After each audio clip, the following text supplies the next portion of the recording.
Hai guys, bertemu lagi dengan aku Syarifah Nur Intan Mutiara. Jadi kali ini aku lagi pengen membicarakan sesuatu yang lagi viral pada saat ini, tapi membawa kesedihan banget untuk kita. Nah ya ini kenapa Palestina dihapuskan dari Google Maps. Sedih banget ya, terutama mengingat banyaknya penduduk di sana yang disiksa oleh para Zionis tanpa adanya rasa kemanusiaan, rasa sedih, bahkan dari kalangan anak-anak, kalangan perempuan semuanya disiksa habis-habisan guys. Nah, kenapa sih Palestina dihapuskan dari Google Maps? Sebelumnya, Palestina dan Israel ini merupakan daerah yang memiliki konflik terpanjang di dalam sejarah. Sedangkan menurut sejarah Islam sendiri, Palestina itu merupakan daerah kekuasaan dinasti Utsmaniyah Ottoman Turki. Nah, sejak tahun 1516, dinasti Utsmaniyah itu telah menguasai seluruh daerah di Asia Barat, termasuklah Palestina sendiri. Orang-orang pada masa lampau menyebut dinasti Utsmaniyah itu Filastin atau Al-Ard Al-Muqaddasah, yang artinya tanah yang suci, karena daerah Palestina itu diagungkan oleh 3 keyakinan, yaitu Islam, Yahudi, dan Kristen.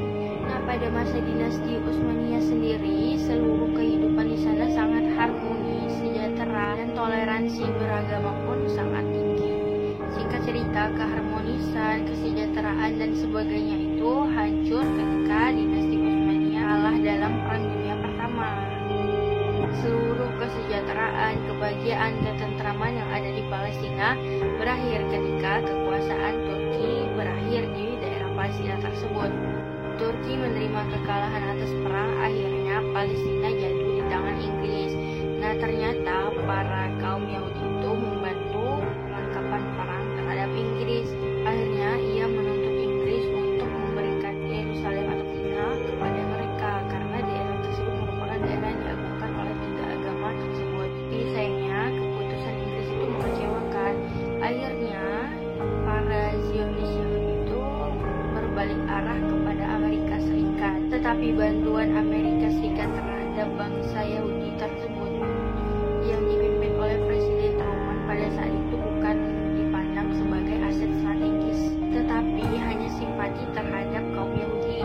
Maka pada saat itu Amerika memiliki keinginan untuk membantu kaum Yahudi untuk mendirikan negara Israel. Amerika Serikat juga merupakan negara pertama yang mengakui bahwa Israel itu merupakan sebuah negara yang dibangun oleh orang-orang Yahudi. Amerika Serikat memberikan bantuan yang sangat besar terhadap bangsa Yahudi tersebut, seperti bank ekspor-impor yang sangat menguntungkan. Bahkan Amerika Serikat pada tahun 1950 menandatangani perjanjian Balfour untuk memperluas bantuan kepada Israel. Bahkan sebelumnya Amerika Serikat telah mendapat pertentangan dari penasehat dan menteri luar negeri yang beranggapan bahwa Amerika mendukung kepentingan ekstrem Zionis tersebut dapat membahayakan hubungan Amerika Serikat dengan Arab dan memudahkan penetrasi Soviet di dalam kawasan tersebut. Namun pandangan tersebut berkurang sejak tahun 1960 ketika Amerika Serikat mengetahui bahwa Soviet memberikan bantuan yang besar terhadap Mesir, Suriah, dan Irak.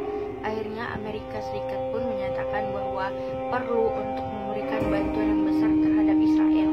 Hal ini diperkuat dengan adanya kemenangan Israel pada Perang 6 Hari pada tahun 1967. Amerika Serikat pun berpikir bahwa Israel merupakan aset strategis terutama dalam bidang militer.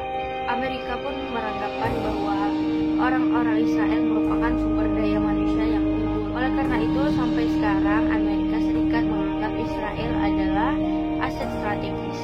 Dengan adanya peningkatan hubungan antara Amerika dengan Israel sendiri, pasca kemenangan bertubi-tubi yang ditunjukkan oleh Israel, akhirnya Amerika memberikan banyak bantuan. Bahkan sebelum tahun 1967, sebelum ada hubungan khusus antara Amerika dengan Israel, Israel merupakan negara yang mendapat bantuan tertinggi dari Amerika Serikat dibanding negara manapun.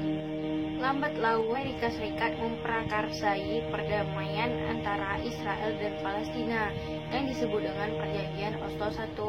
Ini merupakan perdamaian pertama yang dilakukan oleh masyarakat Palestina dan Israel, tetapi perjanjian ini tidak berjalan lancar karena perdamaian atau Perjanjian Oslo pertama ini sangat berat sebelah atau tidak mewakili keinginan masyarakat Palestina, yakni Amerika Serikat terlalu mendukung Israel.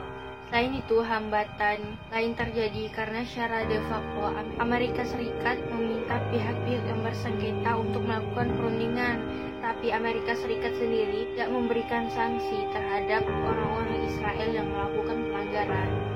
Amerika Serikat sendiri ketika menjadi mediator perdamaian antara Israel dan Palestina dianggap sangat tidak netral.